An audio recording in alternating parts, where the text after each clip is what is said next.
ফেসবুকে কাজ না করিয়া যদি ইউটিউবে কাজ করতাম দীর্ঘ 1 বছর, আমার মনে হয় যে জীবনে অনেক কিছু করতে পারতাম। কারণ ফেসবুকে পারি নাই ফলোয়ার গুজ করতে। 1 বছরে মাত্র 14,000 ফলোয়ার হয়েছে ফেসবুকে। আর 1 মিলিয়ন কোনো ভিডিওতেই আজ পর্যন্ত হয় নাই। এইটা একটা বড় সমস্যা। আর একটা সমস্যা হলো ফেসবুক কোম্পানি এখন আর আগের মতো ইনকাম দেয় না। ফেসবুক কোম্পানি যা ইনকাম হয় তারা নিজেরাই ভাগ বাটোয়ারা করে, এইটা আমি মনে করি। আর যারা আমরা কন্টেন্ট ক্রিয়েটার লক্ষ লক্ষ টাকা ইনকাম করে দেখা যায়, কিন্তু তাদের আবার ওই রকম প্রত্যেকটা ভিডিওতে মিলিয়ন মিলিয়ন, অর্থাৎ দেখা যায় যেটা কম ভিডিও মানে কম ভিউ হয় সেইটাও 5 থেকে 6 মিলিয়ন ভিডিও হয়, ভিউ হয়। আর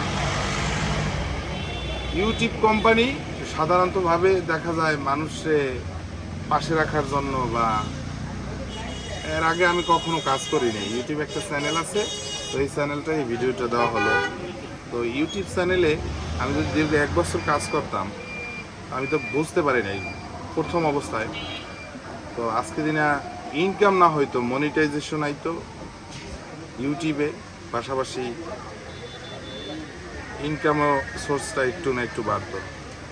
আর ফেসবুকে যা ইনকাম বাড়ছে সেটা ইনকামের মধ্যে পড়ে না, অর্থাৎ মনিটাইজেশন পাইছি, মনিটাইজেশন টিকেই রাখতে বড় কষ্ট হইতে আছে। অর্থাৎ কোনো স্টার নাই, আবার দেখা যায় কোনো ইনকামও নাই।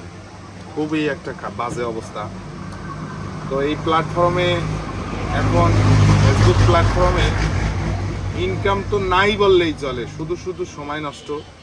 আর ভালো কন্টেন্ট তৈরি করতে হলে নেগেটিভ পজিটিভ মিলিয়ে কথা বলা লাগে।